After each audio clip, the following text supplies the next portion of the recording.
Hebu sikiliza hii video. Sikiliza hii video. Mchungaji hawezi akakutongoza ukamkataa. Mchungaji akataliwi. Ni laana.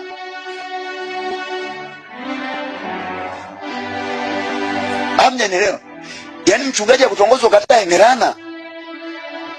Unaweza usiolewe maisha yako yote. I'm telling you, I'm not joking. Yaani mkatae kabisa umwambie mimi sikupendi, mimi sikutaki. I'm telling you, you can't win that match. Kwa nini? Kwa sababu mkubwa hakataliwi.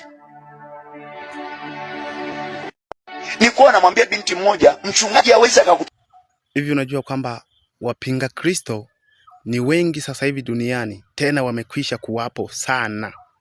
Unajua kwamba hawa ndio watumishi wa mpinga Kristo. Hawa ndio watumishi wa shetani ambao shetani kawatanguliza mbele ya mpinga Kristo.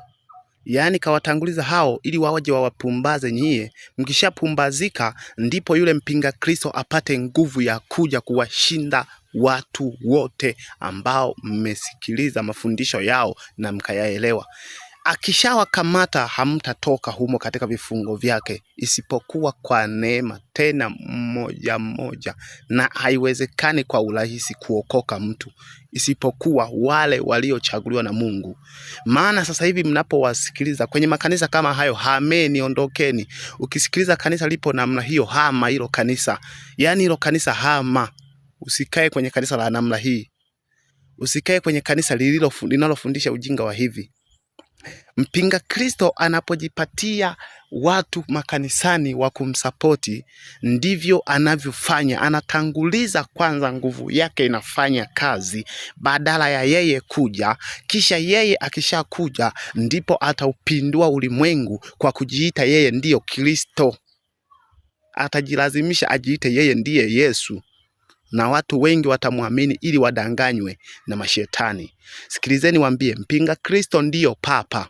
Na zaidi ya hayo, hawa ndio wanaomtangulia papa, ili papa awe na nguvu ya kuja kuutawala ulimwengu sio muda. Sikilizeni waambie, yaani kikao kile cha mpinga Kristo kimeshaandaliwa tayari. Yaani mkutano na hotuba ile ya mpinga Kristo tayari imeshawekwa kwenye maandiko ya kishetani, na yametiwa muhuri wa kwamba wamruhusu mpinga Kristo aje ulimwenguni na kufanya machafu yake. Na tena asiyesikiliza amri ya mpinga Kristo, mtu yoyote, na kuambia hivi, mtu yoyote asiyeisikiliza amri ya mpinga Kristo, kwa maana inakwenda kutokea sasa kulia na kujuta.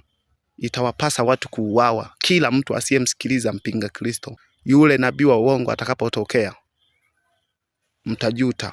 Anayeitwa mpinga Kristo, achana na hao manabii wadogo wadogo hawa. Yupo baba yao sasa anakuja. Nawaambia anakuja, tena yupo karibu kuliko kawaida.